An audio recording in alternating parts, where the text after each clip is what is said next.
స్వాగతం. నేను మీ రాజమౌళి.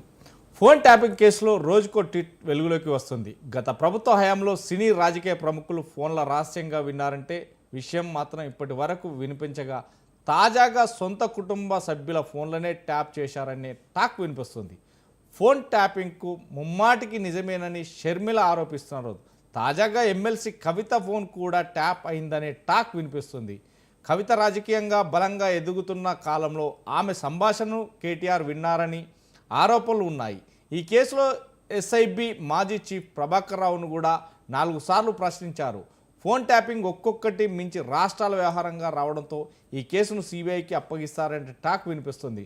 నిజంగానే ఈ కేసు సిబిఐకి చేతిలోకి వెళ్తే మరిన్ని ట్విస్టులు వెలుగులోకి వస్తాయంటున్నారు. ఇంతకు ముందు కేసును సిబిఐకి అప్పగిస్తారా లేక ఈ సిబిఐనే ఈ దర్యాప్తు చేస్తుందా అన్న అంశంపై ఇప్పుడు ఇరు రాష్ట్రాల్లో ఉత్కంఠ కూడా నెలకొంది. ఇదే ఇవాటి మిడ్ డిబేట్.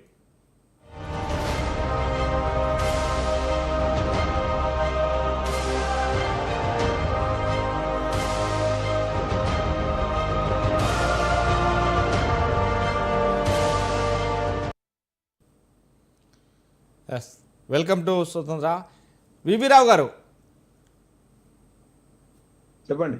వివిరావు గారు, ఫోన్ ట్యాపింగ్ కేసులో ఇప్పటి వరకు మనం తెలుగు రాష్ట్రాలనే చూసాం, కానీ తెలుగు రాష్ట్రం కాకుండా ఆంధ్ర రాష్ట్రం కూడా, ఏదైతే ఆంధ్రప్రదేశ్లో కూడా ఫోన్ ట్యాపింగ్ జరిగింది, అక్కడ వైఎస్ షర్మిల గారి ఫోన్ కూడా ట్యాపింగ్ చేయడం జరుగుతుంది అంటున్నారు. ఈ నేపథ్యంలో ఫోన్ ట్యాపింగ్ నేపథ్యంలో సుమారుగా 400 నుంచి 600 మంది, కానీ వేల సంఖ్యలో వేల మందిని ఫోన్ ట్యాపింగ్ చేసి వేల ఏదైతే మెమొరీ కార్డుల ద్వారా, అంటే మెమొరీ కార్డుల ద్వారా తీసుకొని ఒక్కొక్కటిగా వారి సంభాషణను వారికే వినబెట్టి ఆ రకంగా భయభ్రాంతలకు గురి చేసి వారి దగ్గర నుంచి వెళ్ళి డబ్బులు కావచ్చు, లేదంటే వివిధ వస్తువులు కావచ్చు తీసుకున్నారనే ఆరోపణలు వెలువడుతున్నాయి.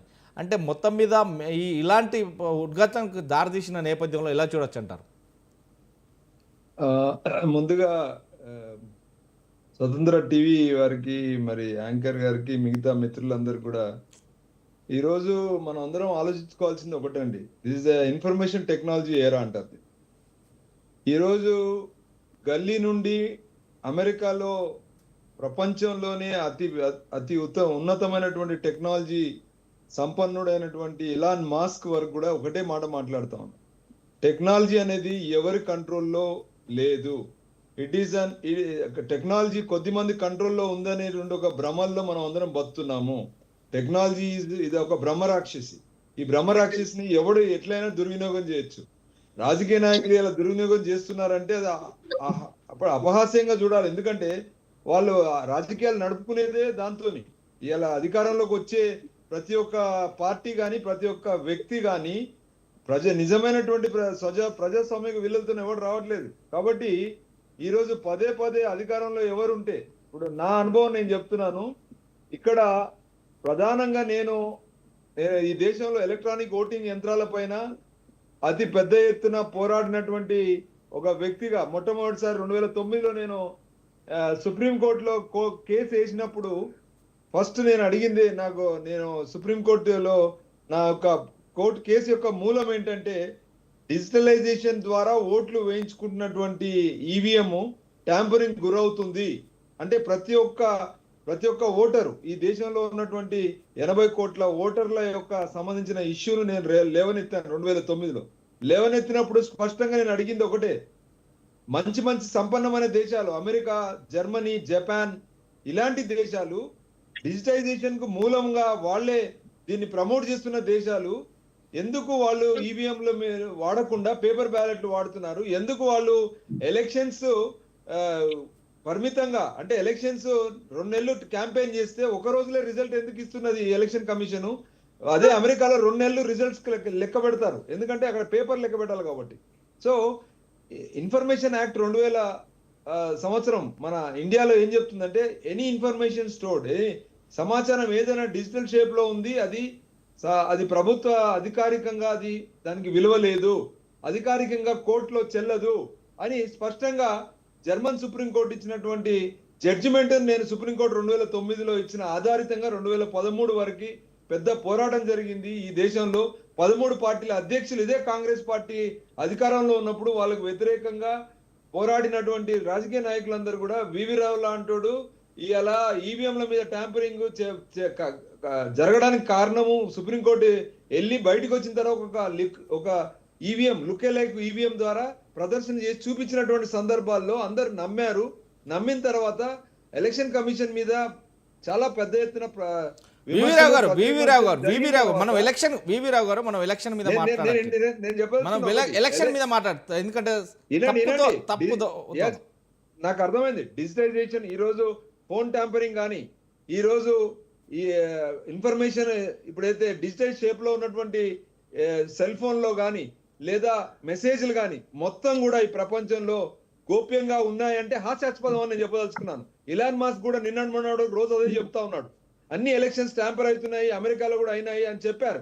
అయినా కూడా ఇంకా ఈ రోజు మన రాజకీయ పార్టీలలో శుద్ధ పూసలని ఏ పార్టీ అయినా, అది కాంగ్రెస్ కానీ బీజేపీ కానీ టీఆర్ఎస్ కానీ ఎవరైనా కూడా అధికారంలో ఉండేటప్పుడు దాన్ని వాడుతున్నారు అనేటువంటి కేసెస్ ఈ రోజు వరకు ఎక్కడ కూడా ప్రూవ్ కాలేదని చెప్పదలుచుకున్నాను నేను.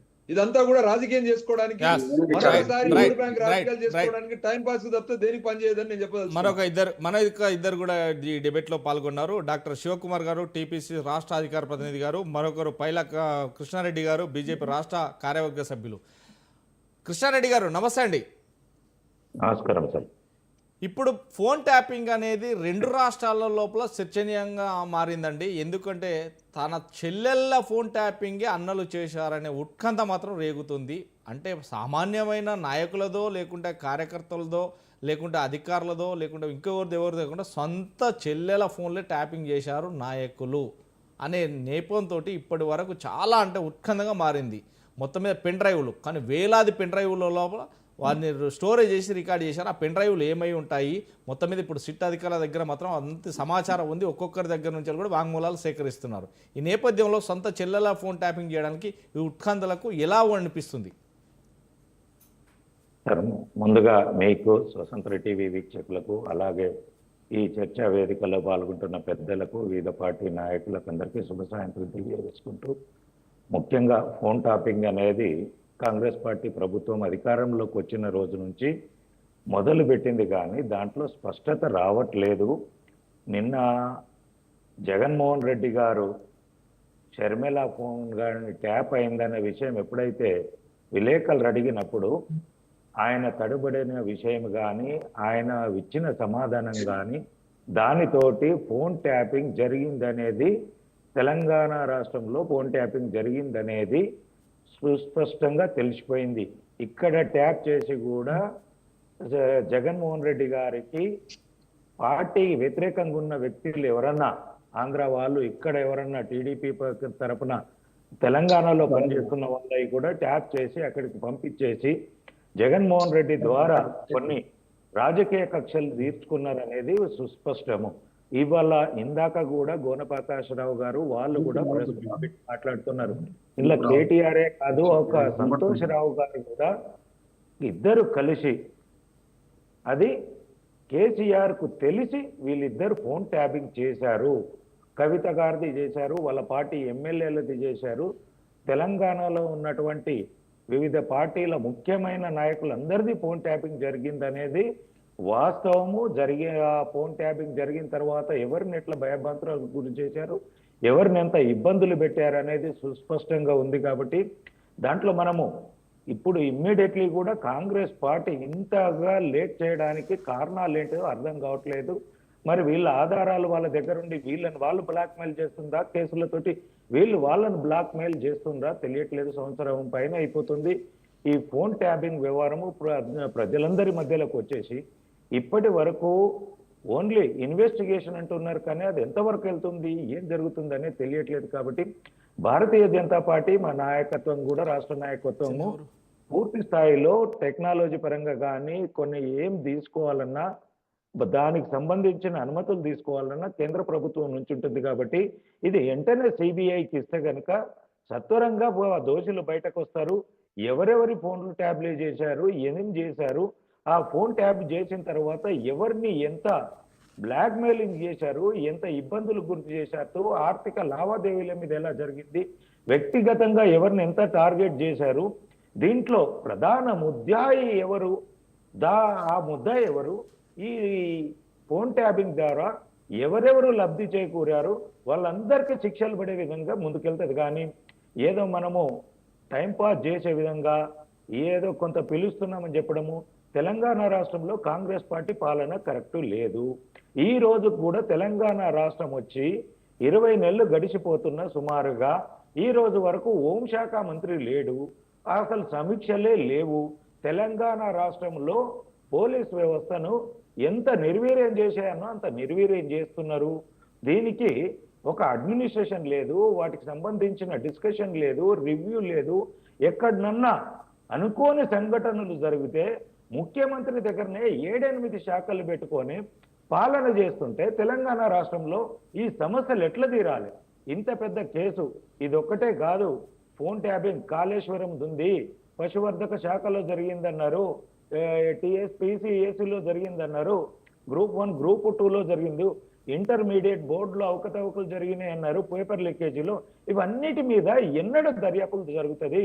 హోం మంత్రి లేడు, అన్ని సకల జనుల శాఖ మంత్రి ఓన్లీ రేవంత్ రెడ్డి అయితే ఈ సమస్యకు పరిష్కారాలు దొరికేది లేదు. కాబట్టి ఎమ్మటే ముఖ్యమైన ఏదైతే కాళేశ్వరంది కానీ అలాగే ఈ యొక్క ఫోన్ ట్యాపింగ్ విషయము చాలా సీరియస్ విషయం కాబట్టి, మాన ప్రాణ ధనంతో సంబంధించిన విషయం కాబట్టి వెంటనే కేంద్ర ప్రభుత్వాన్ని దర్యాప్తు సంస్థతోటి దర్యాప్తు చేయాలని చెప్పేసి ఇమ్మీడియట్లీ కాంగ్రెస్ పార్టీ కేంద్రాన్ని వాళ్ళ క్యాబినెట్ నోట్ ద్వారా అప్రోచ్ అయ్యి ఇమ్మీడియట్లీ ఈ పరిష్కారాలు తీసుకుంటేనే ఇదవుతుంది. కానీ లేదు అనుకుంటే ఎన్ని తప్పులు చేసినా ఏదో దర్యాప్తుల పేరుతోటి 5 ఏళ్ళు అయిపోతుంది, 5 ఏళ్ళ తర్వాత మళ్ళా మేము వస్తాము, ఇంకోరు వస్తారో, అది ఎటుపోతుందో అనే విధంగా కాకుండా ఇంత పెద్ద నేరం చేసిన దోషులకు వెంటనే శిక్ష పడాలంటే కేంద్ర ప్రభుత్వానికి దర్యాప్తుకు చేయమని చెప్పేసి రాష్ట్ర ప్రభుత్వం ద్వారా ముందుకెళ్లాలని చెప్పేసి తెలియజేస్తున్నాం.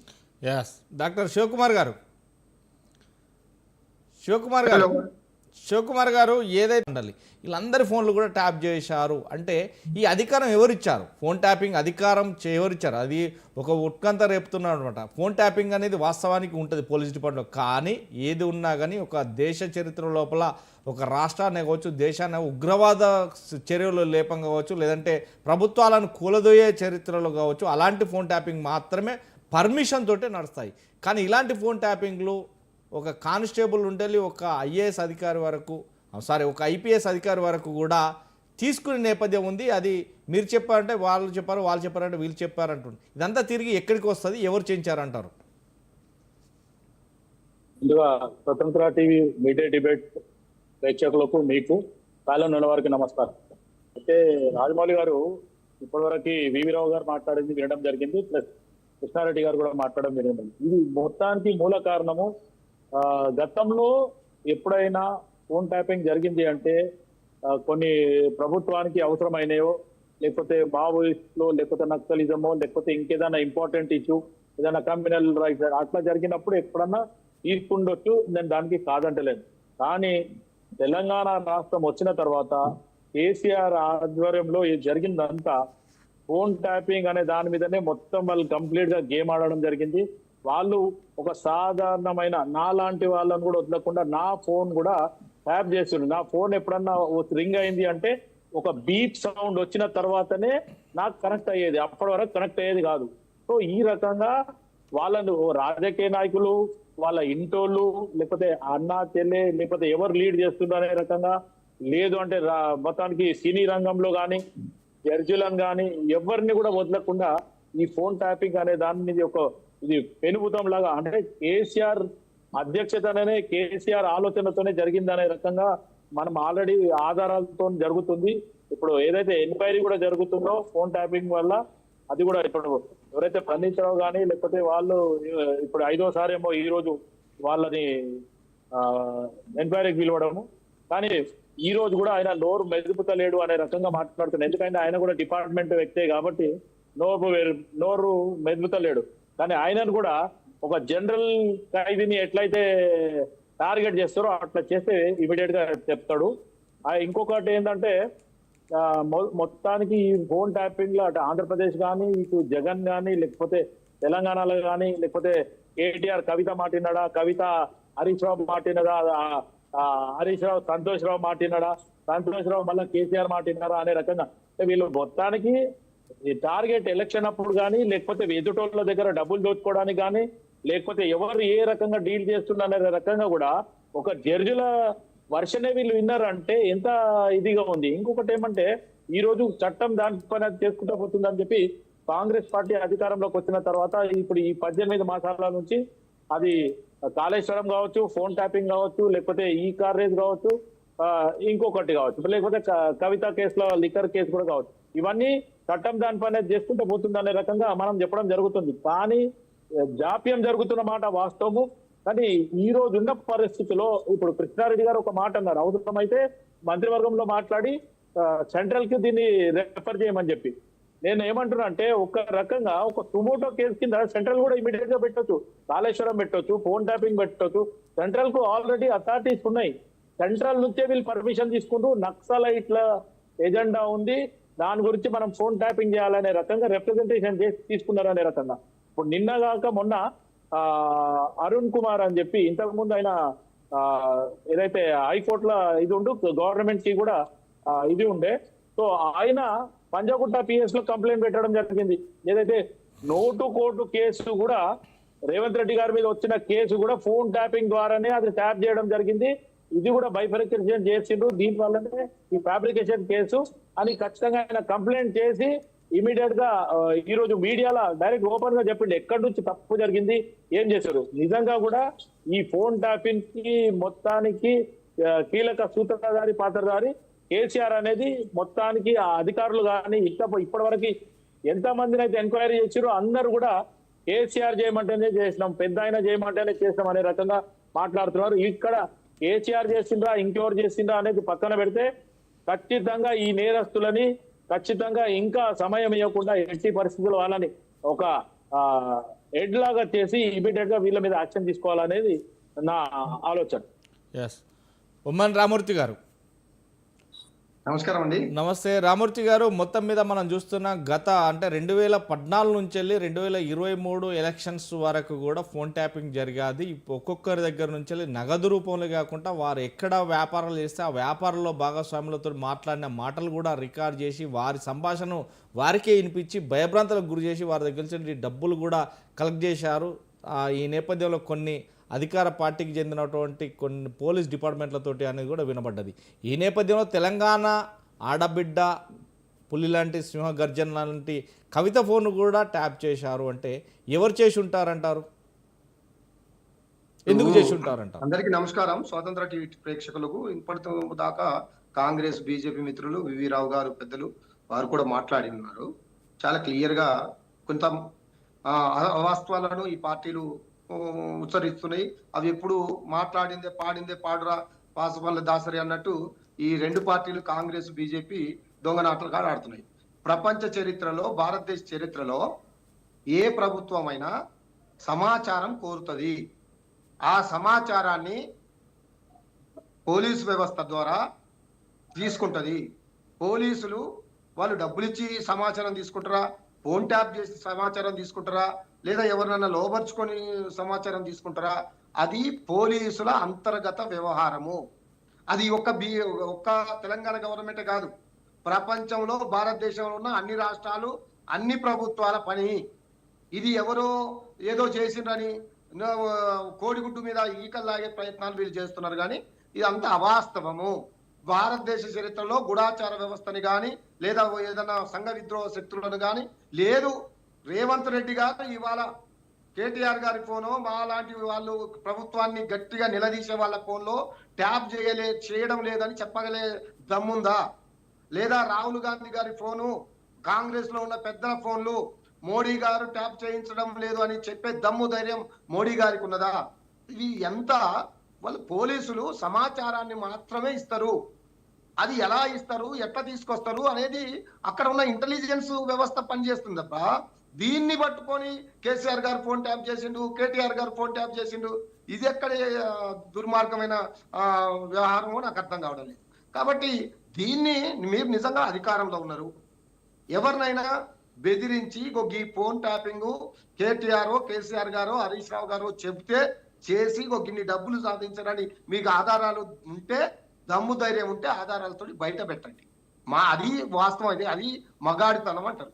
ఉత్తగానే ఒక చెక్కబగని భజన వేసుకుంటూ కనీసం బాధ్యత లేకుండా ఆధారాలు లేకుండా గుడ్డగాల్చి మీదేసే ప్రయత్నం ఎవరు చేసినా మంచిది కాదు అని ఈ సందర్భంగా బీఆర్ఎస్ పార్టీ నాయకుడిగా, న్యాయవాదిగా, ఒక ఉద్యమకారుడిగా విజ్ఞప్తి చేస్తున్నాను.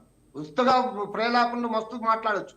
నా పనులు కూడా ఇప్పుడు నేనైనా ప్రభుత్వానికి వ్యతిరేకంగా పనిచేస్తున్నానని తెలిస్తే ఇతను ఎట్లా పనిచేస్తున్నాడు, ఎవరి ద్వారా పనిచేస్తున్నాడు, ఈయన వల్ల నష్టమేమున్నది ప్రభుత్వానికి అని ఖచ్చితంగా ట్యాప్ చేస్తారు. మరి అది తెలవకుంటే వీళ్ళని మూర్ఖులు అనాలా, ఏమనాలా? ఆ వ్యవస్థ కూడా తెలవకుంటే కేసీఆర్ గారు పోయి ఫోన్ ట్యాప్ చేస్తారా? కేటీఆర్ గారు చేస్తారా? ఆ వ్యవస్థ చేస్తుంది. ఆ వ్యవస్థలో పోలీసులు, ఐపీఎస్ స్థాయిలో ఉన్న, డీజీపీ స్థాయిలో ఉన్న వాళ్ళు రామ్మూర్తి గారు నేను కేసీఆర్ చేసిడని ఎవరు చెప్తలేరు. ఈ రోజు వివి రావు గారు కానీ కృష్ణారెడ్డి గారు కానీ మాట్లాడతలేరు. మీ ప్రభాకర్ రావు, ప్రణీత్ రావుకు చేపించుడు అనేది జగమెరిగిన సత్యం. మళ్ళీ ఈ రోజు మీరు కొత్తగా మాట్లాడుతుండ్రు. కేసీఆర్ వచ్చి చేస్తాడు ఏ పనైనా, ఏ ముఖ్యమంత్రి చేయడు. వాళ్ళు అడ్వైజ్ చేస్తారు, అడ్వైజ్ ప్రకారం ఎదుటి పని చేస్తారు. మళ్ళీ కేసీఆర్ చేసిన సత్యం మీరు తప్పు మాట్లాడుతారు కాబట్టి నేను అబ్జెక్షన్ చేస్తున్నాను మిమ్మల్ని. రామూర్తి గారు, రామూర్తి గారు కేసీఆర్ ఎట్లా చేస్తాడని వచ్చి నా పార్టీ వాయిస్ నా వాళ్ళ మీద అభియోగం వచ్చినప్పుడు నేను మాట్లాడాల్సిన బాధ్యత నాకుంది. దాని తర్వాత మీరు మాట్లాడండి, నేనేం కాదంటారా. మీరు ఎంత మాట్లాడినా నేను ఇంత చేసిన ప్రతి కంటిన్యూ. ఇప్పుడు నేనేమంటున్నా, సరే వీళ్ళు ఆధారాలు ఉన్నాయంటున్నారు, బయట పెట్టండి. ఎవరి ఫోన్ ట్యాప్ చేశారు, ఎవరి దగ్గర నుంచి డబ్బులు వసూలు చేశారు, ఎవరిని బ్లాక్ మెయిల్ చేశారు, ఎందుకు మరి దాచుకుంటున్నారు? గవర్నమెంట్ లో ఉన్నారా మీరు? గాడి పనులు రాకుతున్నారా? అటు కేంద్రంలో కానీ ఇప్పుడు రాష్ట్రంలో కానీ మీరే కదా ప్రభుత్వంలో ఉన్నది. ఓన్లీ గోడుగుడ్డి మీద ఉలికలాగినట్టు కమిషన్ల పేరు మీద కాలయాపన చేసి పాలిటిక్స్ చేస్తున్నారు. మీరు డైవర్షన్ చేస్తున్నారు. ఇచ్చిన హామీలు నెరవేర్చకుండా ప్రజలు అడుగుతారని, ప్రతిపక్షాలు అడుగుతారని ఫోన్ ట్యాపింగ్, ట్యూబ్ ట్యాపింగ్, అది కాళేశ్వరం అంటారు, గొర్రెల స్కామ్ అంటారు, అన్ని దరిద్రపు తెచ్చి ముందు పెడుతున్నారు తప్ప ఏదన్నా ప్రజలకు ఉపయోగపడేది ఒక్కటన్నా చేస్తున్నారా? నేను స్ట్రైట్ గా అడుగుతున్నా. మీ దగ్గర ఆధారాలు ఉంటే మీరెందుకు నోరు మూసుకొని ఉంటున్నారు? కేంద్రం కూడా మాకు శత్రువే, కేంద్ర ప్రభుత్వం కూడా మాకు శత్రువే. మేము కేంద్ర ప్రభుత్వం బీజేపీ తోటి, కాంగ్రెస్ తోటి పోరాడుతున్నాం. మరి మీరెందుకు నిజంగా మీ దగ్గర ఆధారాలు ఉంటే ఎందుకు బయట పెట్టడం లేదు? ఎందుకు సంవత్సరం దాదాపు 18 నెలల కాలంగా మీరు తాత్సారం చేస్తున్నారు? అంటే మీ దగ్గర ఏం లేవు, మీ దగ్గర ఏం ఆధారాలు లేవు. అది ప్రభుత్వం చేస్తున్న పని, అది వల్ల అంతర్గత వ్యవహారం. అదే పోలీసుల వ్యవస్థని కూడా మీరు చిన్నాభిన్నం చేసే విధంగా, పోలీసు వ్యవస్థని మొత్తం నాశనం చేసే విధంగా మీ యొక్క వ్యవహారం ఉంది. పోలీసులు ఏ విధంగా సమాచారం ఇస్తారు అనేది సీఎంకు ప్రతిరోజు ఇంటెలిజెన్స్ వ్యవస్థ లేదా అక్కడున్న సమాచార వ్యవస్థ రోజు ఒక రిపోర్ట్ ఇస్తుంది. ఇప్పుడున్న రేవంత్ రెడ్డి గారికి. రామూర్తి గారు చిన్న విషయం, ఏదైతే కల్వకుంట్ల కవిత గారు ఒక సీఎం కూతురు ఆల్రెడీ మాజీ ఎమ్మెల్సీ, ఎప్పుడైతే తెలంగాణ జాగృతి పేరు పెట్టి తాను నేపథ్యంలో తెలంగాణ ప్రజలందరితోటి ఆటపాటలతోటి బతుకమ్మ నేపథ్యంలోనే ప్రతి ఒక్క గడపకు కూడా ఆమె టచ్ అయ్యారు, ఆమెకు ఫాలోయింగ్ పెంచుకున్నారు, అధికారులు పెంచుకున్నారు, నాయకులు పెరిగారు చాలా వరకు. కానీ ఒక్క సందర్భంలో కవిత ఫోన్ కూడా ట్యాప్ చేశారు. కానీ ఇక్కడ తన సొంత అన్న కావచ్చు, లేదంటే తన తండ్రి దగ్గర ఉండే ఒక వ్యక్తి కావచ్చు, ఈ ఇద్దరు కూడా చేశారనే ఆరోపణలు ఎన్నుకుంటారు. అంటే దానికి ఏం సమాధానం చెప్తారు? ఒక విషయం మిత్రమా, మీకు అసలు మీరు భవిష్యత్తులో ఉన్న జరిగింది మీరు మర్చిపోతున్నారు. రాజశేఖర్ రెడ్డి గారి టైంలో లేదా కిరణ్ కుమార్ రెడ్డి గారి టైంలో ఇప్పుడున్న మంత్రులే ఎవరైతే ఉన్నారో, వివేక్ గారు కానీ లేదా రాజగోపాల్ రెడ్డి గారు కానీ, మేము మంత్రులుగా ఉన్నాం, మా ఫోన్లను కూడా ట్యాప్ చేస్తున్నారని అప్పుడున్న ముఖ్యమంత్రికి అప్లికేషన్ ఇచ్చారు. ఎవరి ఫోన్ ట్యాప్ చేస్తున్నారు అనేది అక్కడున్న అంతర్గతంగా పోలీసులు చూసుకుంటారు. అది కవితక్క గారిది చేశారా, షర్మిల గారిది చేశారా, జగన్మోహన్ రెడ్డి గారిది చేశారా, చంద్రబాబు నాయుడు గారిది చేశారా, రాహుల్ గాంధీ గారిది చేశారా, ఇక్కడ ఉన్న రేవంత్ రెడ్డి గారిది చేశారా అనేది పోలీసుల అంతర్గత వ్యవహారము. పోలీసులకు వీళ్ళ వల్ల ఈ ప్రభుత్వానికి నష్టం ఉన్నది అనుకుంటే ఖచ్చితంగా అది ఎవరైనా పర్వాలేదు చేస్తారు. అది ప్రభుత్వంలో సమాచారాన్ని ప్రభుత్వానికి ఇవ్వాల్సిన బాధ్యత ప్రభుత్వ శాఖలకు ఉంటుంది, సమాచార శాఖలకు, ఇంటెలిజెన్స్ వ్యవహారానికి ఉంటుంది. దాన్ని పట్టుకొచ్చి కేసీఆర్ గారు చెప్తే చేసిండు, కేసీఆర్ గారు చెప్తే చేసిండు, ఇగో హీరోయిన్ బెదిరించిండు, లేదా ఇగో బ్లాక్ మెయిల్ చేసిండు, ఇగో వీళ్ళ దగ్గర ఇన్ని డబ్బులు తీసుకున్నారు, ఇగో ఇంత ఇది ఎక్కడ అన్యాయం అండి? ఇది ఎక్కడ దుర్మార్గం అండి? వీళ్ళు మాట్లాడేటప్పుడు ఆధారాలతో సభ్య సమాజంలో ఉంటున్నాము, అందరు వింటున్నారు, ఏ ఆధారం లేకుండా మాట్లాడితే తుప్పుకున్న మన మీద ఉమ్మేస్తారనేది కనీసం బాధ్యత లేకుండా మాట్లాడతారు. నిజంగా మీకు దమ్ముంటే, మీకు ధైర్యం ఉంటే, నేను ఈ రోజు బీఆర్ఎస్ పార్టీ నాయకుడిగా నేను డిమాండ్ చేస్తున్నా, ఆధారాలుంటే బయట పెట్టండి.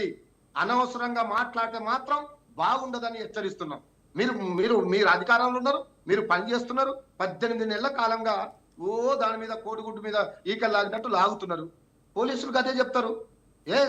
కొన్ని సమాచారం వల్ల కొంతమంది ట్యాప్ చేసి ఉండొచ్చు, వాళ్ళు ఇస్తారు. ఇప్పుడు కూడా చేస్తున్నారని అడుగుతున్నా కదా. మీ ముఖ్యమంత్రి గారు, మీ హోంమంత్రి ఇద్దరు ఒకటే కదా, ఆయన చెప్పమనండి.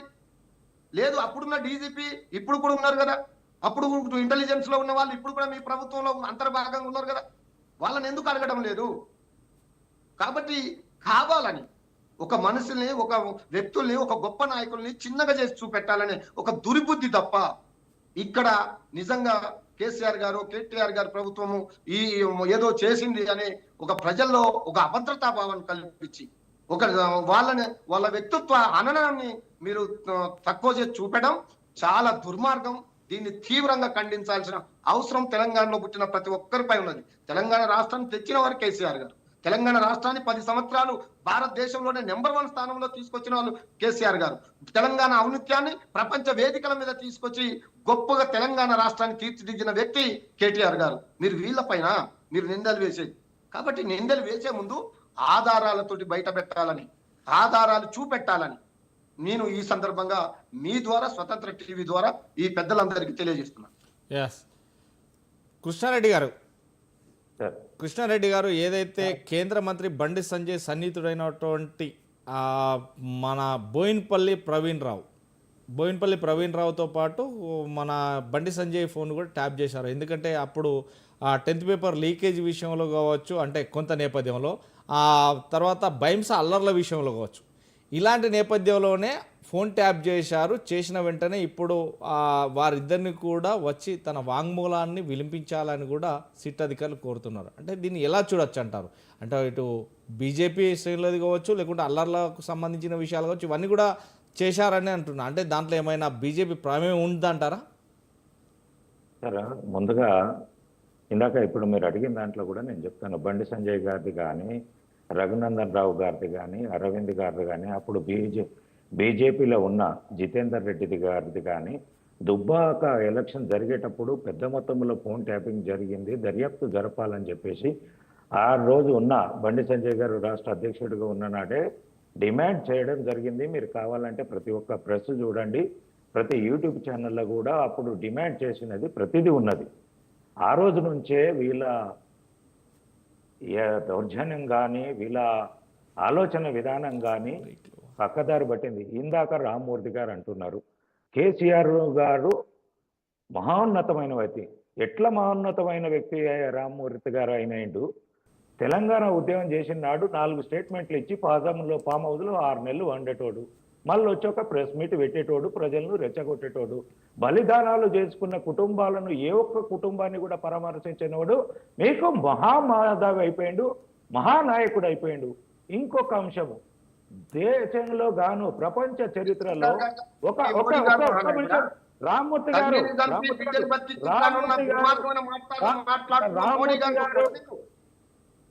గారు పూర్తి స్థాయి మీరు మాట్లాడినప్పుడు నేను విన్నాను. శివకుమార్ గారు కూడా కృష్ణారెడ్డి గారు రెస్పాండ్ అయితే లేరంటే కూడా నేను విన్నాను. మీరు నోట్ చేసుకోండి, నా మాటకు సమాధానం చెప్పండి. ఎట్లా మహోన్నతమైన వ్యక్తి, భారతదేశంలో గాను ప్రపంచ చరిత్రలో రాజ్యాంగ పదవిలో ఉన్న వ్యక్తి, సెక్రటరియేట్ కోకుండా పాలన ఎక్కడ జరుగుతుందో, పాలన విధానం ఎక్కడుందో అక్కడ కోకుండా పాలన చేసిన వ్యక్తి మహోన్నత వ్యక్తి అవుతాడు. ఓడిన తర్వాత కూడా ప్రజా సమస్యలు పట్టించుకున్నాడు ఫామ్ హౌస్ లో ఉన్న వ్యక్తి మీకు మహోన్నత వ్యక్తి అవుతాడు. మీరు బానిస భక్తులు బయటకు రండి. కేసీఆర్ గారు, కేటీఆర్ అహంకారం మాటల నుంచి మీరు బయటకు వస్తే ప్రజలు ఏమనుకుంటున్నారు, తెలంగాణ సమాజం ఏం కోరుకుంటుందో మీకు తెలుస్తుంది. అలా బానిస బతుకులలో వాళ్ళు బాలిస మాటలు మాట్లాడితే, మేము బాలిసలు చేసి మాట్లాడిస్తే ఆ మాటలే మాట్లాడుతున్నారు. రామూర్తి గారు, నేను ముక్కుసూటిగా చెప్తున్నా, మీ మాటలు మీ వ్యక్తిత్వంతో వచ్చినాయి కాదు. వాళ్ళు మీకు ఏదైతే గొప్ప వ్యక్తులుగా ప్రొజెక్ట్ చేయడానికి ప్రయత్నం చేస్తున్నారో దాన్ని మీరు చెప్పాలని ప్రయత్నం చేస్తున్నారు. ఏ నాటికి కూడా తెలంగాణ ద్రోహి ఎవరైనా ఉన్నారంటే అది కేసీఆర్ కుటుంబమే. ఈ రోజు వరకు బలిదానాలు చేసుకున్న ఏ ఒక్క కుటుంబాన్ని ఎవరిని పరామర్శించారా చెప్పు? కేసీఆర్ గారు 1100 మంది 1200 మంది సరిపోయినామన్నారు. ఒక్క కుటుంబాన్ని పరామర్శించిందా? ఇన్ని రోజులు ముఖ్యమంత్రిగా ఉన్నాడు, 10 ఏళ్ళు, 22 సంవత్సరాలు ఇంతమంది చనిపోతే ఎన్ని కుటుంబాలను పరామర్శించిండో చెప్పు. అప్పుడు మహోన్నతమైన వ్యక్తిమని ఉంటాము. అది చెప్పలేకుండా మీరు ఎంతసేపు మీడియా ముందుకు వచ్చేసి ఆయనేదో మహానుభావుడు అంటే తెలంగాణ సమాజం కళ్ళు మూసుకుంది అనుకుంటున్నారా? చెవులు మూసుకున్నది అనుకుంటున్నారా? సమాజం మొత్తం చూసే ఫామ్ హౌస్లో పండుకోబెట్టిండ్రు. ఈ రోజు మిమ్మల్ని అక్కడికి ఎంక్వైరీకి పిలిస్తే ఎందుకండి ఇంత అడావుడి? ఆయన ఒక్కడు పోవచ్చు కదా, ఫామ్ హౌస్ ఎట్లాగో ఒక్కడే వండుకుంటున్నాడు కదా, అలాగే ఎంక్వైరీ పోవచ్చు. తెలంగాణ సమాజాన్ని డిస్టర్బ్ చేయాలి, తెలంగాణ సమాజానికి ఏదో జరిగిపోతుందని కలరింగ్ ఇవ్వాలి అనే విధానంగా చేయడం తప్పు. అక్కడ ఏదైతే వాళ్ళకు ఎంక్వైరీ కమిషన్ కు పిలిచినప్పుడు అక్కడికి వెళ్ళండి, వారు అడిగిన దానికి మీరు సూటిగా సమాధానం చెప్పండి, మాట్లాడండి, రండి. మీరు చేసింది న్యాయమా అన్యాయమా తెలుస్తుంది. ఇంకొక విషయం చెప్పదలుచుకున్నాను. మీరు ఫోన్ ట్యాపింగ్ విషయంలో ఫోన్ ట్యాపింగ్ జరిగింది అనేది మీరే ఒప్పుకుంటున్నారు. పోలీసు వ్యవస్థను పక్కదారి పట్టించింది అనేదే ఇక్కడ సమస్య. దాని ద్వారా మీరు ట్యాపింగ్ ద్వారా ఎవరెవరు లబ్ధి పొందారు, ఎవరెవరి ప్రాణాలకు ఇబ్బంది పెట్టారు, ఇదంతా బయటకు రావాలనేదే ఈ రోజు ఎంక్వైరీ అడుగుతున్న విషయం. దాన్ని పక్కదారి పట్టించింది ఒక కుటుంబ వ్యవస్థ అని చెప్పేసి ఈ రోజు ఎంక్వైరీకి జరిగింది. ఆ ఫోన్ ట్యాపింగ్ ను మిస్యూజ్ చేశారనేదే ఈ రోజు అభియోగం. ఆ అభియోగం మీరు చెయ్యలేదు అనుకుంటే మీరు నిర్దోషిగా బయటకు రండి. తెలంగాణ రాష్ట్రంలో ఏదో కక్ష సామర్థింపు, కోడిగుడ్డు మీద ఈకలు ఏందండి? మీరే చెప్తున్నారు కదా ఈకలు ఉన్నాయండి, మేము ఫోన్ ట్యాపింగ్ చేశామని. మరి దాంట్లో నిజాలు ఎంత? ఎవరు చేసిండ్రు, ఎవరు చేయలేరు? అసాంఘిక శక్తుల చేత అందరూ సమర్థిస్తారు. కానీ అసాంఘిక శక్తుల పేరు మీద ప్రజాస్వామ్య వ్యవస్థలో ఉన్నటువంటి ప్రజలు కానీ, వ్యాపారస్తులే కానీ, సినీ ఇండస్ట్రీస్ వాళ్ళే కానీ, ప్రతిపక్ష నాయకులే కానీ ఫోన్ ట్యాపింగ్ చేసి ఇబ్బందులకు గురి చేశారనేదే అభియోగం. కాబట్టి దీంట్లో నిజ నిర్ధారణ గురించే ఇంత చర్చ జరుగుతుంది. కాబట్టి దానికి మేము సహకరిస్తామని చెప్పండి. అనవసరమైన కక్ష సాధింపు, కోడిగుడ్డ మీద ఈకలు అనేది కాదు. అక్కడ వచ్చిన ఆరోపణలు నిజమా కాదా అనేది నిర్ధారణ కావాలంటే నేను కూడా కాంగ్రెస్ పార్టీని డిమాండ్ చేస్తున్నా, కేంద్ర ప్రభుత్వానికి ఇమ్మీడియట్లీ రేఖ రాయండి. ఒకటి ఇందాక శివకుమార్ గారు అన్నారు, ఇక్కడ జరుగుతుంది అనేది కేంద్రం కూడా సుమేటోగా తీసుకోవచ్చు అనేది. కొన్ని రాష్ట్రాలలో రాష్ట్ర అనుమతి లేకుండా సిబిఐ రాష్ట్రాలకు రాకుండా ఉన్నది. కాబట్టి తెలంగాణ రాష్ట్రంలో కూడా రాష్ట్ర ప్రభుత్వం కోరితే రావాలని ఉన్నది. కాబట్టి రాష్ట్ర ప్రభుత్వం నుంచి మీరు సిబిఐ ఎంక్వైరీ అడగండి ఇమ్మీడియట్లీ. మా యొక్క కేంద్ర మంత్రివర్యులు కిషన్ రెడ్డి గారు, అలాగే బండి సంజయ్ గారు, మా ముఖ్య నాయకులు ఇమ్మీడియట్లీ కేంద్రంపై ఒత్తిడి తీసుకొచ్చి త్వరగతిన దాని మీద ఎంక్వైరీ చేపించేసి దీని మీద ఎవరు దోషులు, ఎవరు ఫోన్ ట్యాపింగ్ ద్వారా లబ్ధి పొందారు, ఎవరిని ఇబ్బందులు గుర్తు చేశారు, ఎవరు ఇబ్బంది పడ్డారో వాళ్ళందరికీ సత్వర న్యాయం చేసేది విధంగా భారతీయ జనతా పార్టీ కృషి చేస్తుందని చెప్పేసి తెలియజేస్తుంది. శివకుమార్ గారు ఏదైతే ఫోన్ ట్యాపింగ్ సంబంధించి ఇప్పటి వరకు ఫోన్ ట్యాపింగ్లో అందరినీ చర్చిస్తున్నారు, అందరినీ పిలుస్తున్నారు, మాట్లాడుతున్నారు, కానీ ఇది ముందటికి పోవట్లేదు. అంటే కాలయాపనే జరుగుతుంది. దోషులు తప్పించుకోవడానికి మాత్రం క్లారిటీగా వీళ్ళు సహకరిస్తున్నారని ఉంది.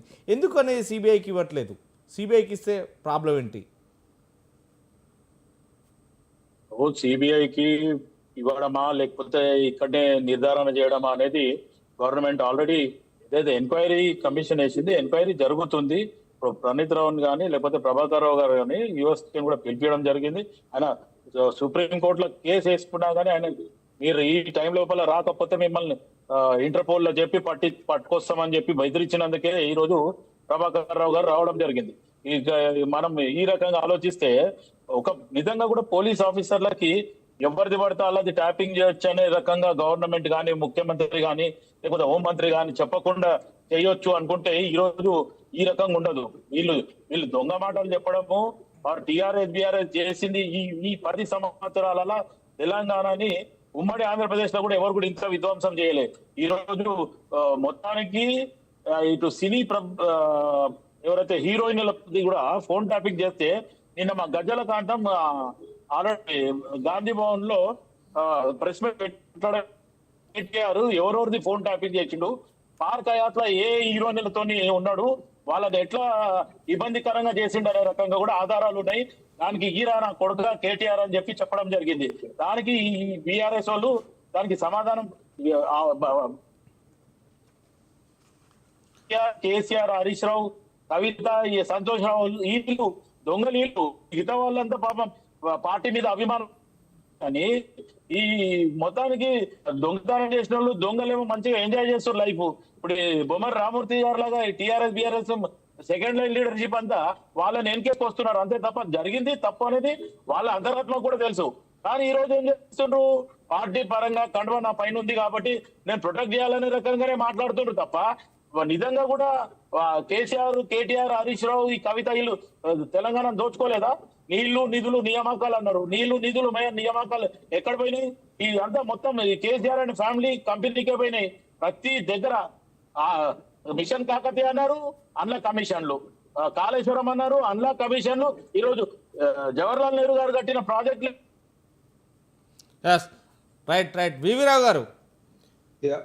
రావు గారు మొత్తం మీద ఫోన్ ట్యాపింగ్ ఒక ఉచ్చు మెడకు చుట్టుకుంటుంది అంటే అది అధికారులకే తప్ప అధికారులతో చేయించిన నాయకులకు మాత్రం ఉచ్చు చుట్టుకోవట్లేదు అంటున్నా. అంటే ఎందుకంటే ఒక నాయకుడు ఒక అధికారికి చెప్పాలంటే రాతపూర్వకంగా, కానీ నోటి మాటగా చెప్తే మాత్రం నాయకుడు తప్పించుకునే ఉంది. ఎలా చూడొచ్చు దీన్ని?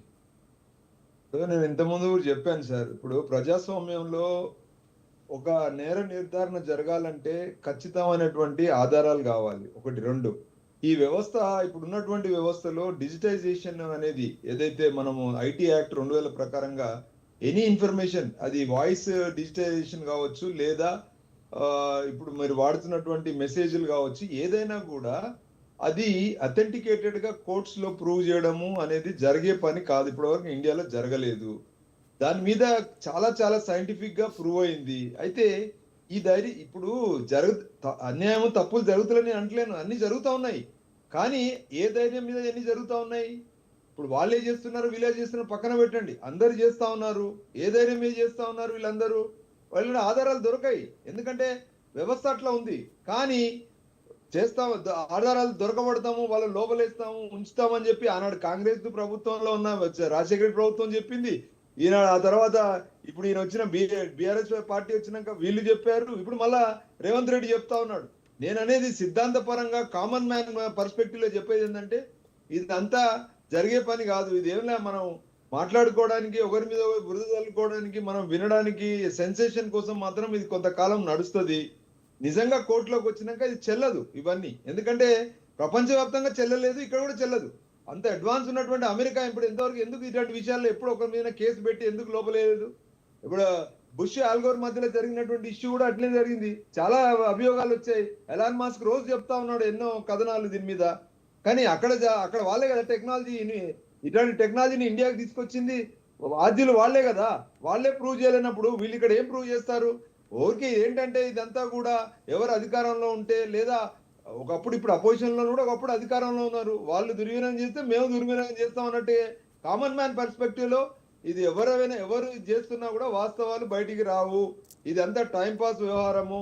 దీని ద్వారా రేపు ఓటు బ్యాంక్ రాజకీయాలు చేసుకోవడానికి మాత్రం బ్రహ్మాండంగా పనిచేస్తుంది. ఒకసారి అధికార పార్టీకి లాభం జరగవచ్చు ఇదే గొడవ, ఒకసారి అపోజిషన్ పార్టీ కూడా లాభం జరగవచ్చు. ఇప్పుడు ఇలా స్టేట్ గవర్నమెంట్ సిబిఐ కోర్టులో నుంచి ఇప్పుడు తీసుకెళ్లి స్టేట్ గవర్నమెంట్ ఏసీబీ కోర్టులో నుంచి సిబిఐ కోర్టులో కొంతకాలం ఢిల్లీకి ఇది షిఫ్ట్ చేయడం జరుగుతుంది. కానీ ఇప్పటివరకు ఎక్కడ కూడా ప్రూవ్ కాలేదు. అక్కడ ఢిల్లీలో మాత్రము మోడీకును ఇప్పుడు మన అక్కడ రాష్ట్ర ప్రభుత్వంలో ఉన్నటువంటి ముఖ్యమంత్రి మధ్యలో ఎంత గొడవ జరగలేదు. అక్కడ మాత్రం ఏమైనా తేలిందా? ఆమ్ ఆద్మీ పార్టీ అధినేత మీద చాలా అలిగేషన్ వచ్చాయి, ఏమీ అక్కడ ప్రూవ్ కాలే కదా. ఇదే బీజేపీ వాళ్ళు ఏమైనా ప్రూవ్ చేశారా? అంటే అనేదంటే ఇది ఎవరు తప్పు ఎవరు ఒప్పు పక్కన పెట్టండి, అందరు దొంగలే. ఓటుకు 5,000 రూపాయలు కొనుక్కొని 10,000 వరకు కొనుక్కొని ఇలా బీఫామ్లు కొనుక్కునే నాయకులు అందరు దొంగలే. ఇందులో కానీ నేను చెప్పదలుచుకున్న ఒకటి, ఇదంతా కూడా ప్రూవ్ అయ్యేది కాదు. ఇదంతా కూడా ఊరికే రోజులు గడిపిపుచ్చుకోవడం, వాస్తవాలు ప్రజలకు సంబంధించినటువంటి వాస్తవాలను అధికార పార్టీ కానీ అపోజిషన్ పార్టీ కానీ ఇద్దరు కూడా ప్రజలకు సంబంధించినటువంటి విషయాల మీద ఎవరికి ఫోకస్ లేదు. పూర్తిగా మీడియాను దుర్వినియోగం చేస్తున్నాయి పార్టీలన్నీ కూడా. ఇది నేను ఖచ్చితంగా చెప్పదలుచుకున్నా. ఇది ప్రజా వ్యతిరేకమైనటువంటి వ్యవహారం. వ్యక్తి చుట్టూ రాజకీయం నడుపుకునేటువంటి రాజకీయ పార్టీలు అన్ని కూడా దొంగ వ్యవహారం అని చెప్పదలుచుకున్నా. ఎస్ రామూర్తి గారు, నిజంగా వివి రావు గారు అనేది నిజంగా కొంతవరకు కరెక్టే. వివి రావు గారు చెప్పే దాంట్లో ఇచ్చిన హామీలు పక్కతో పెట్టడానికి ప్రభుత్వం ఆడుతున్న దొంగ నాటకం. మొత్తం డైవర్షన్ పాలిటిక్స్ చేస్తున్నారు. మీరు నిజంగా తప్పులుంటే నేను మళ్ళీ చెప్పాను.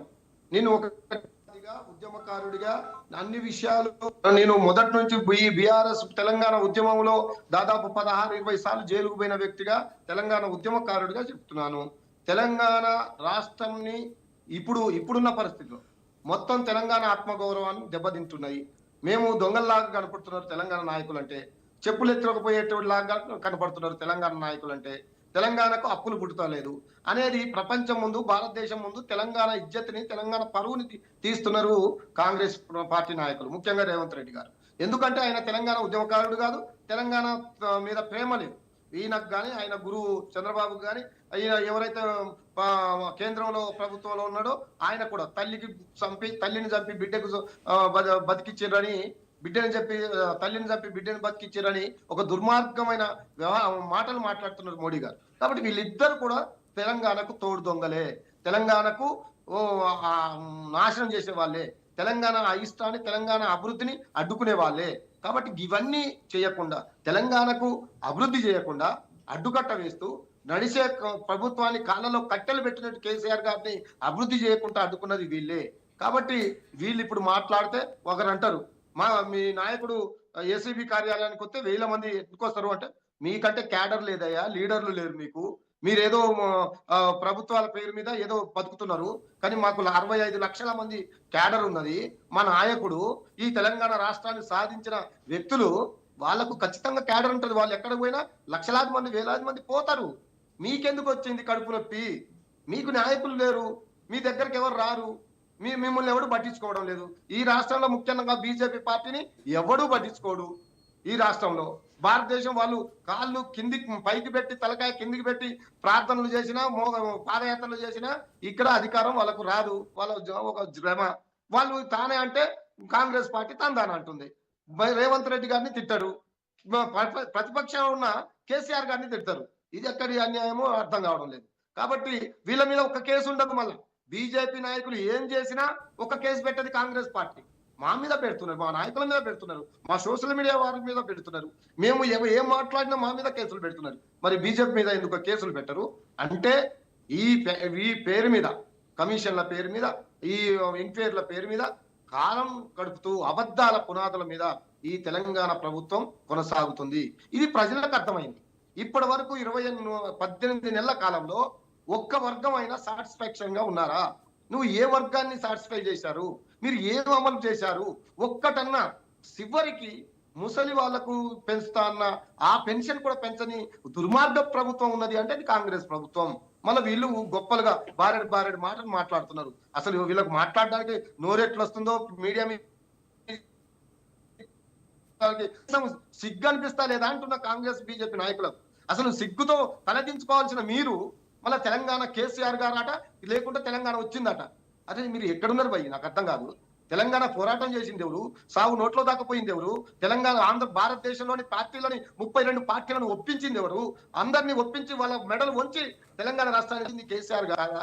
దానికి అది చెప్తే మళ్ళీ మీరు ఓ అని మాట్లాడుతున్నారు.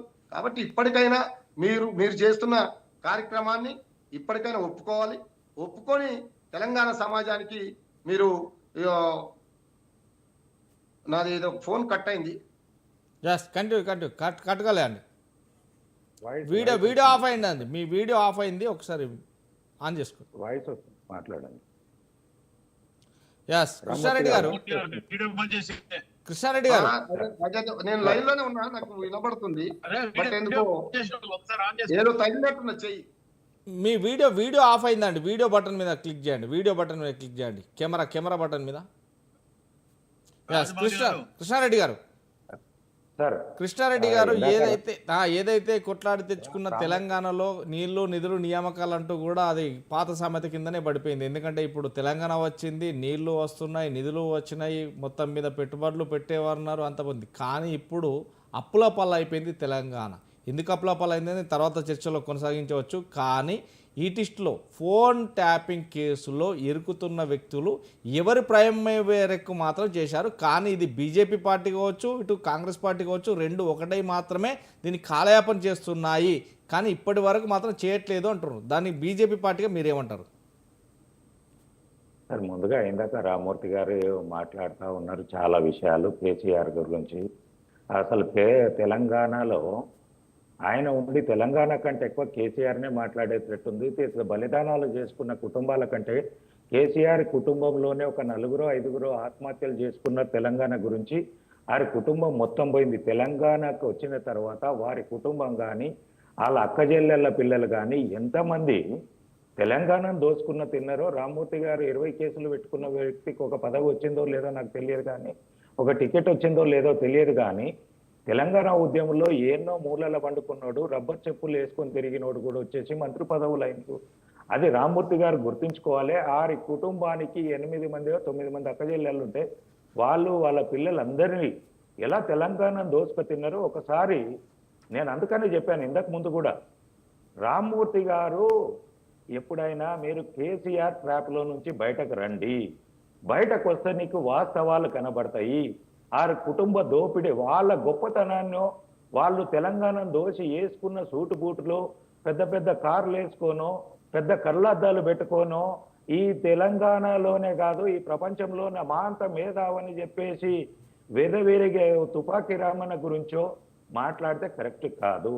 తెలంగాణ సమాజం ఏం కోరుకుంది, తెలంగాణ ఏం ఆశించింది, కాళేశ్వరం ఆశించిందా, నిధులు నియామకాలు ఆశించినాయా, బడుగు బలహీన వర్గాల గురించి న్యాయం జరుగుతుందని ఆలోచన చేసిందా, తెలంగాణలో మళ్ళా ఎంఆర్ఓల ధరణి అని చెప్పేసి ఈ వెల్మ దొరలున్న భూస్వామ్య వ్యవస్థను తీసుకురావడానికి మళ్ళీ పటేల్ పట్వారి వ్యవస్థ అంటే తెలంగాణ సమాజము అప్పుడు నక్సలైట్లు ఎంబటబడి కొట్టినట్టు కొడతారని చెప్పేసి ధరణి అని పెట్టేసి ఎంఆర్ఓలకు రిజిస్ట్రేషన్ ఇది పెడితే దాని ద్వారా ఈరోజు తెలంగాణ పల్లెలో ఎన్ని పంచాయతీలు అవుతున్నాయి. ఈ ధరణి మూలంగా ప్రతి గ్రామంలో 10-20 పంచాయతీలు ప్రతిరోజు ఒక పంచాయతీ జరుగుతుంది. దాంట్లో ఒక రాక ఉంటుంది, వీటిలాగా ఏది పాస్బుక్లలో ఒక దగ్గర అంతకంటే ముందు రెవెన్యూ ఒకలాగా ఉంటుంది. 1974 తర్వాత ఆన్లైన్ వ్యవస్థ వచ్చింది. ఎంఆర్ఓ దగ్గరికి వెళ్ళేటప్పటికీ ఆ వ్యవస్థను పూర్తి స్థాయిలో 74 నుంచి ఇప్పటి వరకు మొన్న ధరణి పెట్టేంత వరకు ఆ రెవెన్యూ రికార్డును మొత్తం ఎంఆర్ఓ ఆఫీస్లో ఎక్కించకుండా ఏదైతే నిజాం నవాబ్ కాలం నాటి రికార్డులు ఏవైతే ఉండనో మండల ఆఫీస్ దగ్గర మనం జనరల్ గా పోతే ఈసీ కావాలంటే 1974 నుంచి మనకు ఈసీ దొరుకుతుంది. అంతకంటే ముందు రికార్డు కావాలంటే ఎంఆర్ఓ దగ్గరికి వెళ్తుంటే మీ పహానీలు కావాలని చెప్పేసి ఇప్పుడు ఆ పహానీలను చూసి వీళ్ళు రిజిస్ట్రేషన్లు చేస్తూ అంటున్నారు. కొందరు ఏమైందంటే రిజిస్ట్రేషన్ చేసుకొని కొంతమంది వ్యక్తులు మొటేషన్ చేసుకోలేకపోతే ఆ భూముల మీద ఎన్ని కొట్లాటలు అవుతున్నాయి, ఎంతమందికి జగడాన్ని పెట్టేసి తెలంగాణ రాష్ట్రంలో అశాంతి పరిచిన వ్యక్తి ఎవరైనా ఉన్నారంటే అది కేసీఆరే. అలా అది మాట్లాడకుండా ఎంతసేపు కేసీఆర్ ఇది చేసిపెండు చావు నోట్ల తల పెట్టిండి, ఎన్ని తలలు పెట్టిండి అయ్యా, కేసీఆర్ కుటుంబంలో ఎంతమంది చచ్చేదయ్యా, ఎంతమందికి లాఠీ దెబ్బలు తగినాయ్యా, సంతోషరావుకి ఎన్ని దెబ్బలు తగినాయి లాఠీ దెబ్బలు ఒక్కసారి చెప్పు. నీకంటే నీకు 20 కేసులైనాయి, సంతోషరావు మీద ఏమైనాయి, కన్నారావు మీద ఎన్ని అయినాయి చెప్పండి. వాళ్ళు ఎంత రాజ్యం వెళ్ళారు, మినిస్టర్ల కంటే ఎక్కువ ఆడిండ్రు కదా. తెలంగాణలో ఎంత డ్యాన్సులు చేసిండ్రు ప్రజలను ఆడించుకుంటూ. అది మర్చిపోయారా? రామ్మూర్తి గారు మీకు లబ్ధి చేకూరలేదు.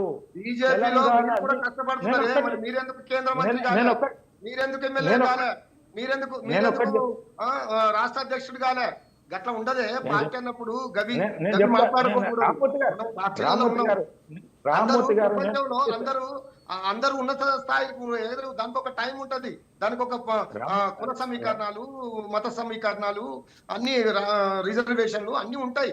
అవన్నీ మాట్లాడుకుంటే రైట్ శివకుమార్ గారు, రైట్ శివకుమార్ గారు, రైట్ చర్చ పక్కదారి పడతాను.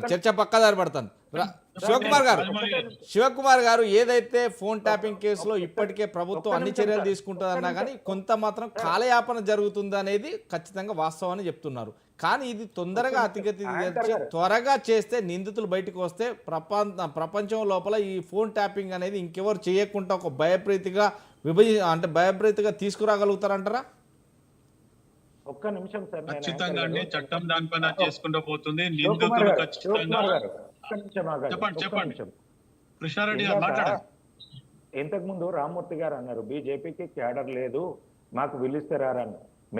మాకు బీజేపీ కార్యకర్తలు అనేది 40 లక్షల మంది నిజాయితీగా నిక్కిచ్చిక్కగా సభ్యత్వాలు జరిగినాయి. 8 మంది పార్లమెంటు సభ్యులు ఉన్నారు. మొన్న జరిగిన ఎమ్మెల్సీ ఎలక్షన్ లో మీ పార్టీకి ఎక్కడ డిపాజిట్ పోయింది? ఒక్క ఎంపీ గెలవలే. మనము మాట్లాడే ముందు మన వెనక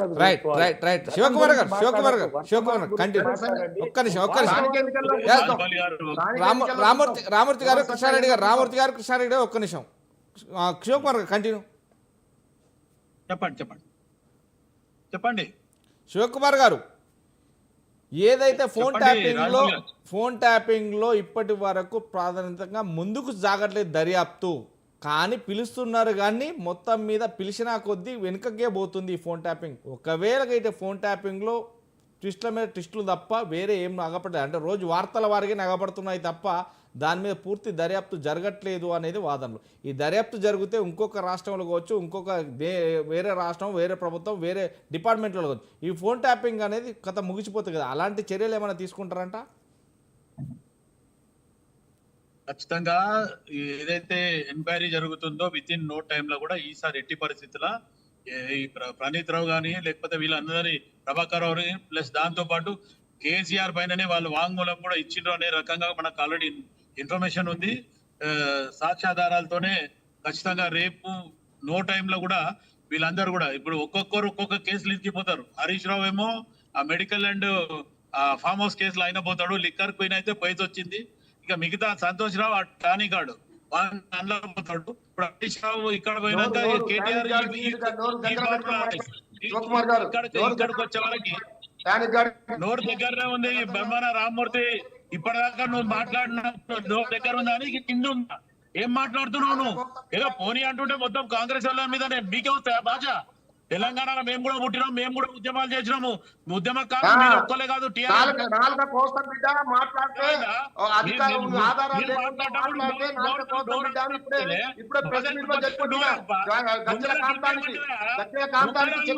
కొడుకులాలు మొత్తం తెలంగాణ దోసుకున్న దొంగలు. ఇంకేమంటావు? ఒక్కొక్కరు తలపైన 1,50,000 రూపాయలు అప్పు ఉంది. ఎవడు పెట్టమన్నాడు? మిగులు బడ్జెట్ రాష్ట్రం